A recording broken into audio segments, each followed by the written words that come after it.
In the months leading up to the release of the Disney Star Wars show The Acolyte, many people were very fearful about what was going to happen. We saw the trailer that got demolished by the fans, the most ratioed trailer in the history of Star Wars. And of course, we heard the cast and the crew and the creator herself going out there spouting all these things about all the identity politics and diversity and representation that they were so proud about. Nothing about characters or storytelling or honoring George Lucas or the great world of Star Wars, but instead about all the DEI that they were proud of. And then the show came out, and it was worse than anyone could have possibly imagined. Beyond just the preaching that they had done, in every aspect, this show is a failure. From writing to storytelling to character development to the motivations that make absolutely no sense and change on a dime.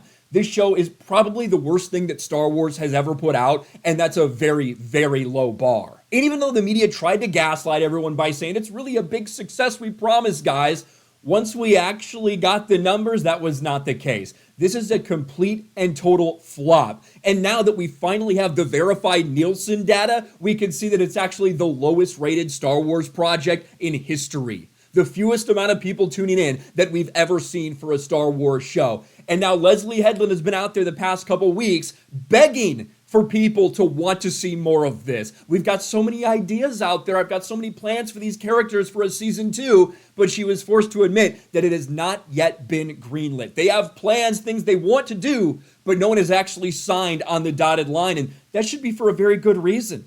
Because the vast majority of fans do not want more of this shit. And you even have people at Force, Paul Tassi, who has been defending this show in a pretty big way, saying why The Acolyte Season 2 looks increasingly unlikely. So now, the dozens of fans that are out there for The Acolyte they put out a call to action. We need to do something. We need more Acolyte. We need someone else to tell stories specifically for our, 2% of the population, the pronouns in bio freak crowd. And they got something trending, guys. They have a big accomplishment now. Fans rally for The Acolyte Season 2 renewal with hashtag Renew the Acolyte trending ahead of season finale. And you would think, oh, holy shit, they actually got some people out there. Maybe they're actually going to make some noise. Maybe make Disney listen to them.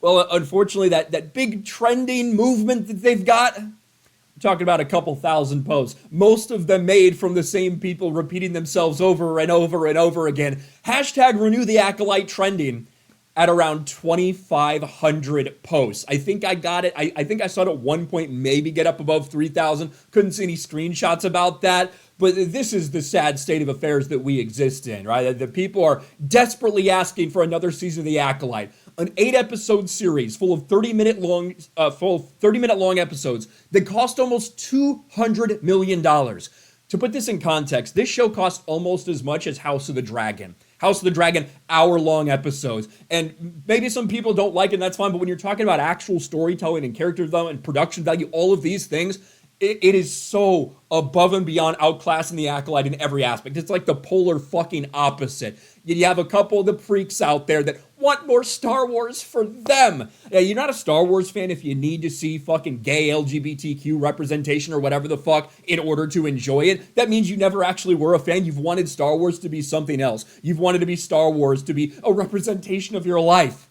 And that's what all the writers did. That's what Leslye Headland decided to put into this. And as a result, we've seen a catastrophic failure. But we can take a look at, some of these things. I just can't get enough of people being fake mad over the existence of The Acolyte. These people are so comically entertaining. Looking forward to the finale. Do you think it's just a few people? Do you really think it's just a few people out there at a 15% audience score when it's the lowest rated thing we've had in the history of Star Wars from an audience perspective, from a viewership perspective?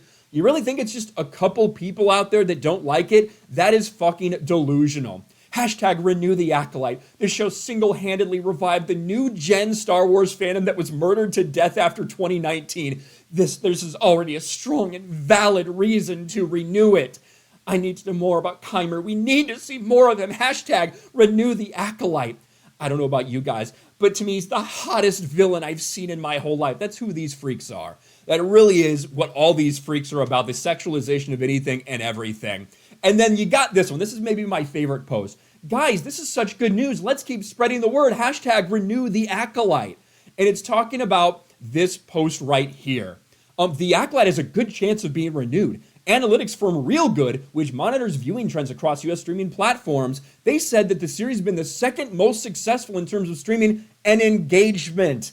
Well, that's an important thing, isn't it? Because that all comes from this bullshit story from Screen Rant that we have debunked multiple times, where they tried to lie to everybody. They pull out this bullshit chart and they say, look, it's the second most successful one behind the Obi-Wan Kenobi series.